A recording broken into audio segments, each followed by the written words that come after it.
Welcome to the Go Reflect Yourself podcast, bringing you real strategies to cultivate the life and business of your dreams, full of freedom and fulfillment, starting from the inside out.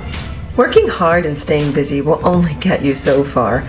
To truly become happy, content, and who you're meant to be, we have to move beyond physical capacities and begin to look from within. We have to change our thoughts and our mindset into our most powerful assets, transforming you to take inspired action so you can become a better version of yourself and to have the life of your dreams. You are stronger than you believe. You have greater powers than you know. Welcome to Go Reflect Yourself. My name is Heather J. Kreider. I am your pilot today. I just feel like that's the word to use. Thank you for being here. Wow. If you've been here before, thanks for coming back. If this is your first time, I welcome you and you're in for a nice ride today. So what I'd like to talk about today is something that I find is often a challenge for many people. And the goal for this conversation and most of our conversations here at Go Reflect Yourself is, what are the things we can do? What are the strategies? What are the tools, if you will, for our tool belt to help us have a more fulfilled, productive, successful life? No matter what that definition looks like for you. For everybody, it's different. Success could mean abundance of wealth. Abundance of wealth could mean something different for every person. There's no right or wrong answer here, but the goal is ultimate fulfillment, joy, happiness, success, abundance, fulfillment. How amazing would that be each and every day if you knew that everything was going to be okay? If you knew that everything that came your way, you had the confidence knowing no matter what that was, you would be able to deal with it. Now, often when people think about this state of fulfillment or success or wealth, or no matter how they look at it, they think that it's euphoric, that there's never going to be a problem, that life is going to be just rainbows, puppies, unicorns, fairies, just perfect, right? Perfect is a state of mind. And let me just explain right now that you can't enjoy the good stuff if you don't have the bad stuff. I know it sucks. I know having the bad stuff is not what you want to hear. And it's not a matter of enduring bad stuff. It's not a matter of wanting bad stuff. It's a matter of life's going to happen.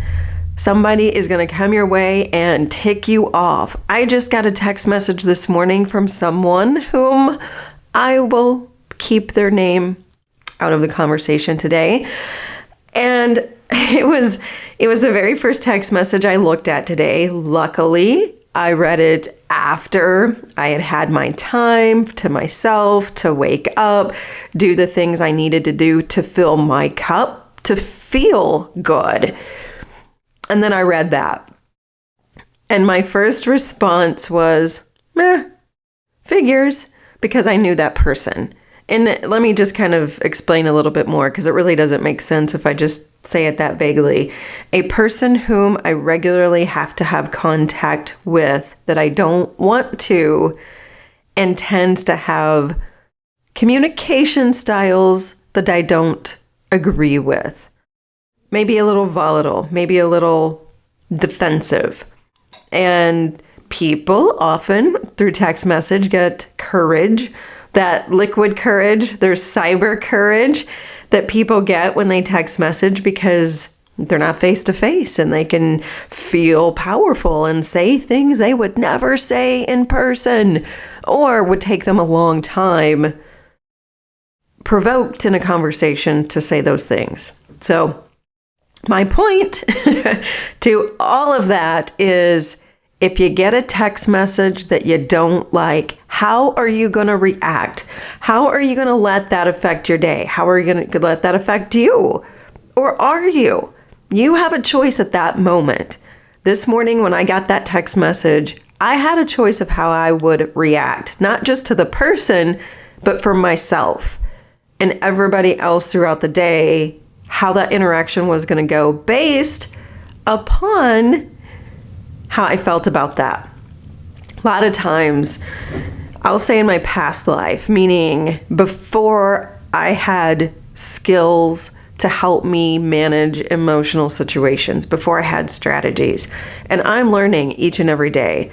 But if I had got that text message 3, 5, 10, oh my goodness, God forbid, 15 years ago, honestly, my whole day probably would have been ruined. I would have been ticked off about it. I probably would have told every single person I came in contact, you wouldn't believe this text message. Can you believe that person? And I would have given it the attention it didn't need. And by doing that, I would have given my power away. And that's not what we want to do. And those little moments, those little moments can add up to monumental things every day for us. And why is it important to talk about those things? Because for us to have success, for us to have life of extraordinary fulfillment, life of happiness and richness and relationships and money and everything, fulfillment, meaning, for us to have all of those things, we need to know how to handle the little moments, because that's when it defines and that's when it matters. Big moments are going to happen too. That person I was just talking about in my text message, that person very likely might have a ability to have a really bad conversation in person. Something little might be something big. Something big might happen.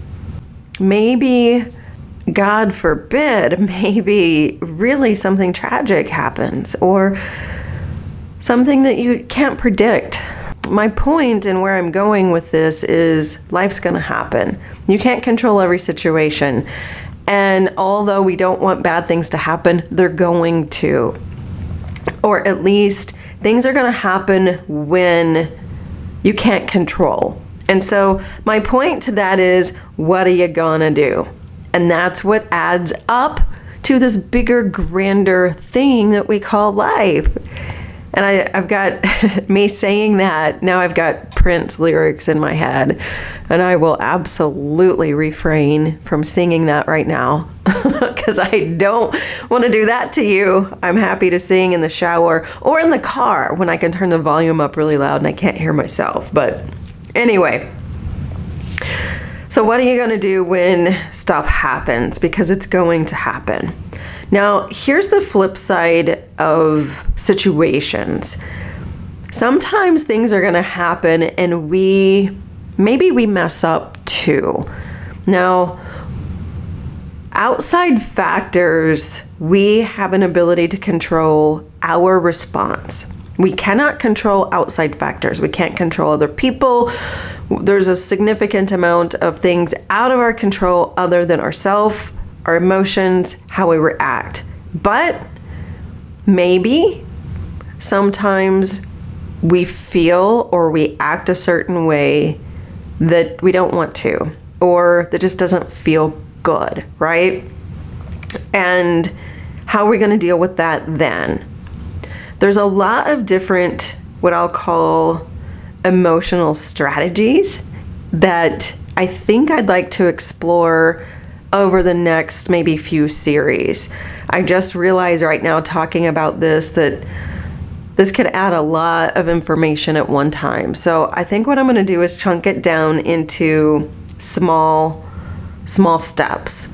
But I'd like to start with a bigger, broader perspective of, we'll call it emotional management strategies. So let me just start with a little bit of setup. Emotional management strategies, when I talk about that, what I'm really talking about is this higher concept of emotional intelligence. Everything I've been ranting about so far today is really about how do we have more self-awareness? How do we have more ability to react in a responsive way that's desirable? Reaction versus response are two very different things. And all of these bigger arching concepts are called emotional intelligence. And that's a big buzzword over the past few years. And I really think it's important. And so we'll kind of break that down into different core components, and I'll talk about it in different ways.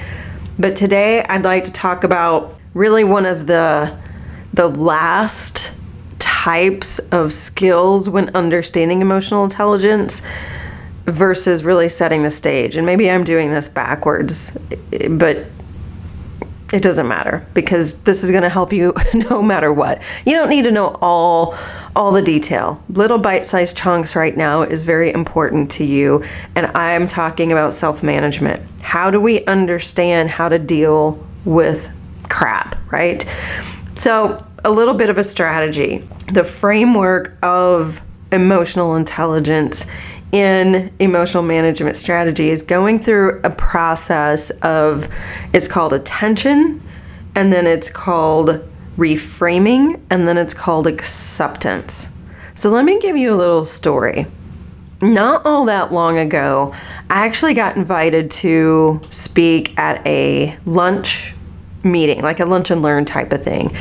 And speaking at places I really enjoy. I might get nervous in a positive, productive way, but it doesn't bother me to the point where I'm throwing up in the bathroom or anything like that. This particular lunch and learn event, there was a story I wanted to tell that I hadn't spoken about in public very often. So I was a little nervous about that, and I had some vulnerability about that particular story. But I went ahead, went to the lunch and learn meeting, started talking. The way, and I had never been to this group before. I didn't know really the type of people.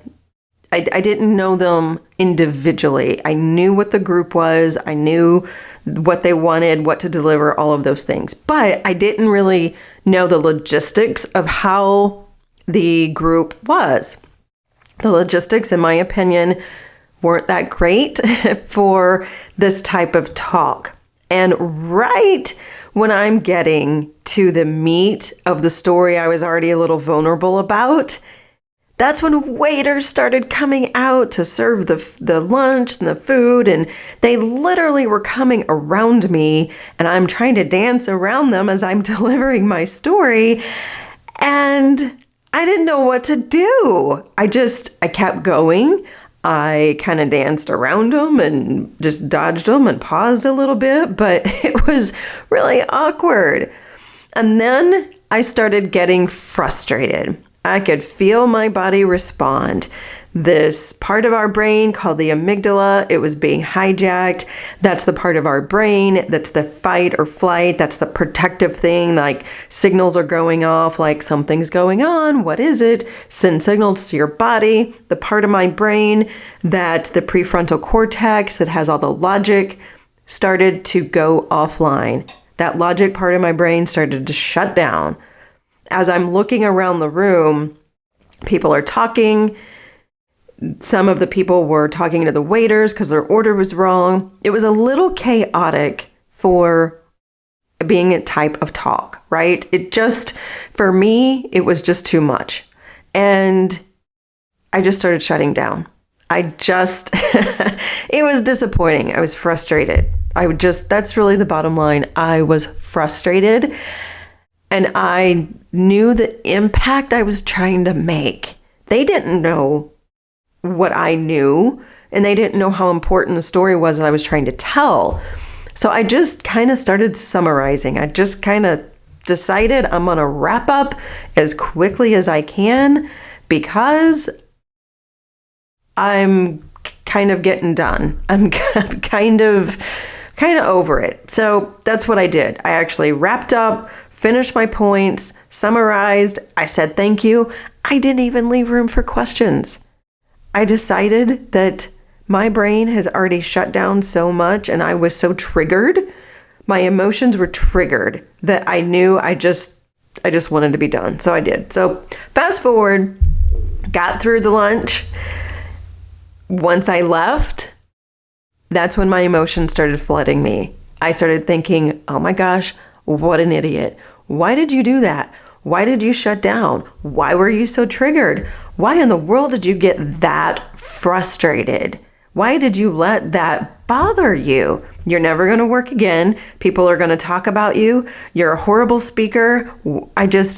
You know how it is when your mind just starts taking over. All this inner critic takes over, all this self-doubt, all of these really big kind of existential things. I am a failure. I am never going to work again. I'm probably going to have to find somebody's basement to live in because now my life is ruined and my kids' lives are ruined. And I mean, your mind can just go in some pretty dark places. And my emotions got the best of me, and that's immediately what I thought. So I sat down in my car when I left, and I just took a moment and started to just really think about it. I actually had another lunch meeting with a client that I had to get to, so I did. And I was so triggered by this. I didn't want it to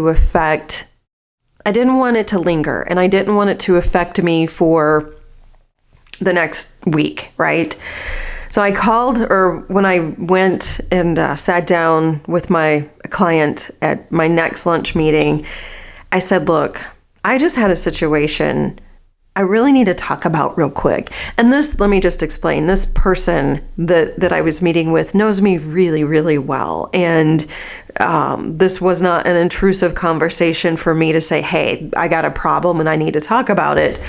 It actually really helped the point of the meeting that we had because we could talk about it, and he actually learned a lot as well. So it it was a double bonus. But when I sat down and I started talking about it, I first just took a deep breath and I let myself for a moment just explore and kind of think about it for a second, just to calm myself, right?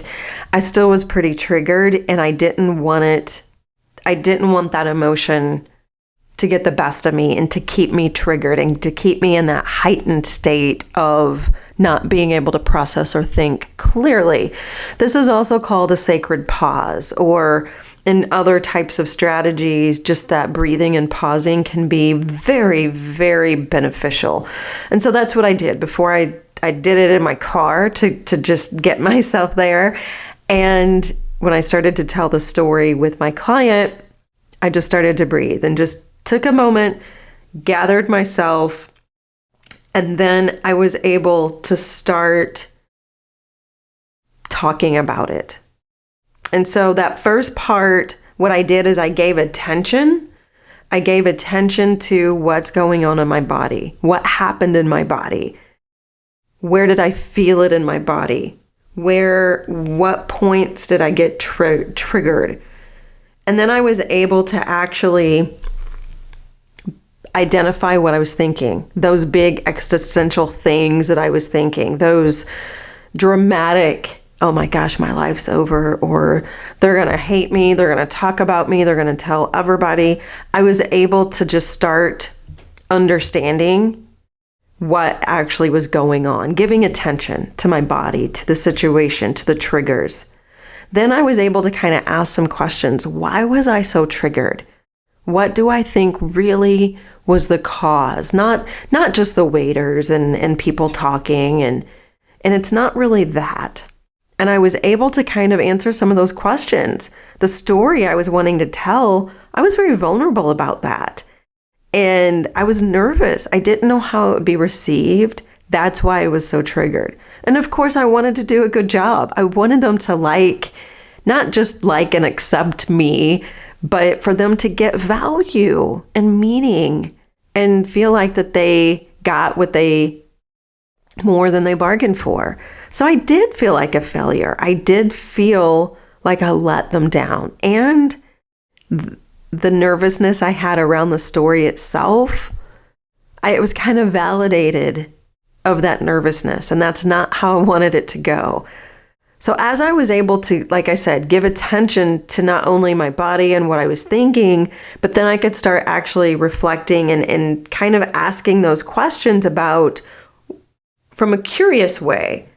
And then I was able to notice that this is a good thing, that this actually is a good thing that it happened. I had a lot of learning opportunities, but I noticed the triggers, and I could identify, like immediately in my body, I noticed when those triggers were happening. So by this whole scenario happening, I looked at it as a positive thing. But now I could move into what's called reframing.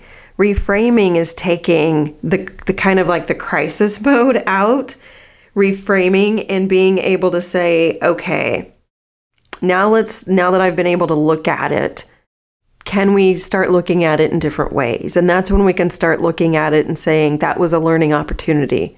I've never had that happen before. I've never been in a situation where I had to literally kind of dance around waiters. So now I know, and a better strategy might have been to just pause where I was and scoot out of the way. Just say, okay, we're going to take a quick 2-minute, let's get settled. But I was already vulnerable about the story itself, so I couldn't do that. My brain had already been hijacked. My emotions were already starting to be triggered where I couldn't rationally make that decision at that moment. And I didn't give myself enough time to pause at that moment. That's a great learning opportunity for when a situation similar to this is going to happen, and it is. And now I have the confidence to know that I'm going to be able to handle it in a more productive way. And the other part of reframing this particular scenario was they didn't know how important the story was that I wanted to tell. They got value out of what I did tell. They already had value. And nobody there thought I was a failure. Nobody there thought the way I thought, meaning I looked at it as a horrible, awful situation, and they did not. So I really had to reframe my thoughts. Instead of me saying, I am a failure, maybe I could say, that didn't go the way I wanted it to, and they got value out of that. So then going through this, I'm kind of setting up this emotional management strategy of attention, reframing, and now we move into the acceptance phase. Now, often when scenarios happen, and I'm giving you a specific story of something that happened to me, and I could probably find a million other examples in my own life, and I'm sure you can find scenarios too, but often for me in the past, it would have taken me a long time to move past something that I felt emotionally triggered by, even if it was something like an argument or just a bad situation, or maybe a boss yelled at me, or a coworker, or a kid, or a friend, or whatever. There are times when things are going to happen, and sometimes it takes a lot of time to get over. And part of quote, getting over something is accepting it, whatever scenario that is. And I think there's a lot of misconceptions about what acceptance means. Acceptance often means to people that you're letting yourself off the hook, or you're letting somebody else off the hook, or that I just lost my train of thought. Acceptance can mean not accepting situations can keep you blocked and keep you from moving on. But the question is how quickly can you recover after a setback? And that's really the best way to look at it, is how quickly can you recover after a setback? Setbacks are going to happen. So this acceptance is creating the willingness to experience and accept the emotions, opening your heart and your mind so that they're big enough to effortlessly, that's a really tough word to say, effortlessly contain any emotion. Meaning it's okay to have emotions, and it's okay to accept the scenario and accept that you felt a certain way in a scenario. And a form of acceptance, there's a few ways that you can actually practice going through an acceptance phase, but a form of that is self-compassion. And self-compassion, again, I think can often be looked at as having pity, or again, looking at things as being off the hook, or this inner critic voice taking over.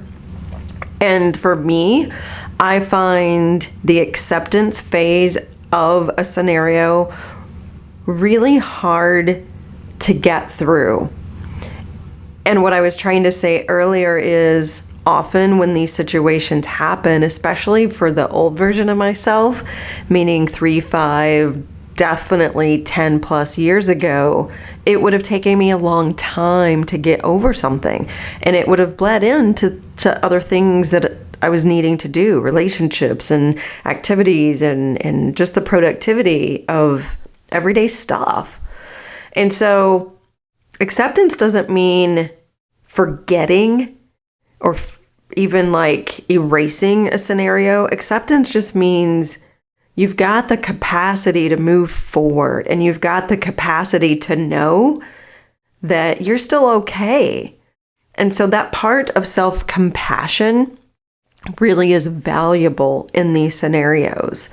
And so let's just kind of look at that for just a second. What is self-compassion? And one of the researchers that has done a considerable amount of work in self-compassion, her name is Kristin Neff. And what she has found, she defines self-compassion in 3 different ways, or 3 different components, if you will. 1 is having mindfulness, 2 is having a common humanity, and 3 is being able to have a component of self-kindness. So if we kind of look at those, mindfulness is that ability of having the self-awareness of the scenario, having the self-awareness of your emotions, and being able to separate what's really going on, your emotions, and to kind of break away from that existential component. What I kept saying earlier is, I am a failure. Mindfulness is being able to have enough awareness that I think that, first of all, and to kind of back away from that and say, that's just a reaction. That's just an emotional reaction. I'm not really a failure. And then the other way you can look at mindfulness in self-compassion is just being aware, but not over identified with these mental or emotional things, that these huge aversive reactions. So again, that's just a different way of saying having the ability to separate yourself from this bigger existential, this bigger like crisis mode, and being able to understand, to identify that.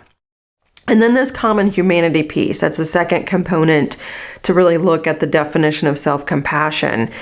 And this, I think, is really, really valuable. It's all valuable. But the common humanity piece is important to look at. You're not the only one.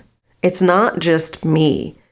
Because we're all human, we all are part of this human experience.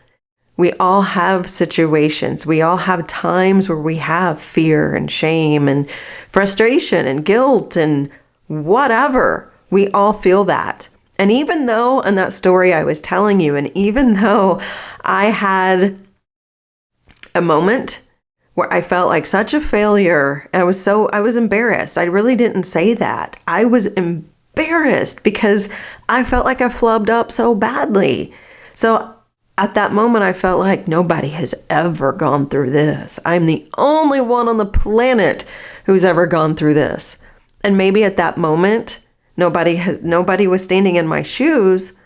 But if I would have asked everybody in that room, have you ever felt embarrassed when something didn't go your way? I bet every single person in that room would be like, oh, let me tell you about a time I was so embarrassed. And just think about that. If you start sharing a story with somebody about something that happened to you and the way you felt about it, I bet you would have a similar reaction when people are saying, oh, it becomes almost like a competition. Oh, that's nothing. I did this and it was way worse. And it's not about competing, and it's not about who wins the story of who's had a worse scenario, but it does become this understanding that, I'm not the only one that has felt similar to this. The common humanity is that because we're human, there's nothing wrong with me. There's nothing wrong with me. Everybody has some recognition or some ability to connect to that thought, that feeling of, stuff has happened to me. I've been embarrassed. I've failed. Whatever. We all go through experiences, and we all have those. That's what the common humanity is being able to understand that. And then the third component of self-compassion is self-kindness. Meeting oneself with a ability to just say, hey, it's okay. Self-kindness really is the hardest piece to all of this, all of it, because we're trained to immediately go to our inner critic voice, that harsh voice that says, hey, you messed up, you big dummy. Next time you can't do that. You got to be better. And we're kind of trained to think that harsh voice is motivating, but it's not. It's so not. And I'll talk about that actually in just a second. But what is much more motivating is to kind of meet yourself with this ability to have self-kindness. So if you can't put yourself in that mode of self-kindness, pretend a grandparent is there hugging you. Kind of just like giving yourself a hug on your ribs. Like if you put your hand on your ribs and kind of just cross your arms in a little embrace, just feel as if a grandparent was hugging you with a warmth that you can't do any wrong. That's a really good feeling. So why can't we give that feeling to ourselves? Well, you can. And that's what I want to convey here, that self-kindness, that ability to meet yourself with warmth, rather from that harmful, critical, or even ignoring. Sometimes we just ignore a scenario that's even worse in a lot of ways. So to kind of summarize everything I just talked about it's an emotional management strategy. Being able, when you have a scenario, when you have an emotional situation of any kind, emotions guide us all day long. You stop, you just take a minute, and you give attention to it. And then you move through and reframe. And then you move through and give attention. And a form of attention is self-compassion. And so there's a lot of steps here. And if there's nothing that you gained from this other than just having a moment of self-kindness, that common humanity piece, I think, is a real easy way to start flipping your mindset into working yourself into some self-kindness. So there's a whole lot more we can talk about on self-compassion. And I think what I'm going to do is to continue a series, like I said, over the next 2 or 3 or maybe 4 even podcasts. But I really think that this is valuable and important. And I'm going to leave you with something. Yeah, I'm going to leave you with something that you can work on really quickly that can help. And now it's time for the Go Reflect Yourself tip of the day. What is something that you can do in a small way, no matter where you're at, no matter if you're in the middle of a very hectic negotiation or a stressful situation where you're just really triggered, you're about to blow a gasket and you're about to lose it, or you're about to break down in tears because you're giving a talk and it doesn't go well. Whatever it may be, what can you do very, very quickly? And it's a micro practice that is part of that self-compassion that you can take with you if you ever feel distressed in a moment, and you can do it in a way that is kind of put you in stealth mode, where it's your secret weapon to calm down and to kind of fill yourself, to give yourself some of that kindness. And I already mentioned it earlier. One thing you can start with is by I'm right-handed, so I naturally put my right hand on the side of my ribs, like right under my underarm, kind of on your waist. If you touch that part of your rib, and then it's almost like a cross arm. A lot of people, when they cross their arms, people think that they're just angry. That's actually a very big misconception in communication. It can mean people are angry. It could also mean they're cold. Or it can mean they're trying to give themselves a stealth hug. And that's one that I'm talking about right now. I take my right hand, put it on my ribs, on my waist. I take my left hand and kind of put it on my elbow.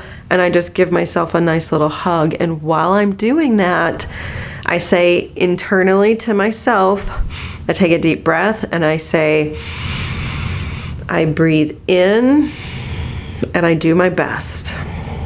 I breathe out and I let go of the rest. You can say that to yourself. You can think that, or you can kind of whisper it.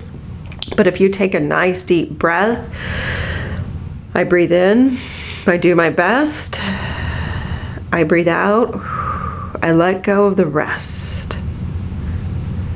And if you do that a few times, that's kind of your way of saying, hey, you're awesome. And it's okay. It's okay to feel this way. It's okay that you're triggered. It's okay that the situation might be getting the best of you. It's okay to want to think bad thoughts about the person yelling at you. But right now, to calm yourself down, to put yourself in stealth mode, I breathe in, I do my best, and I breathe out, and I let go of the rest. Thank you so much for listening to this episode of Go Reflect Yourself. For more inspired action or to stay in touch, head on over to heatherjkreider.com. Or you can follow me on Instagram at #HeatherJKreider or #GoReflectYourself. Until next time, I'm challenging you to go reflect yourself. We'll see you soon.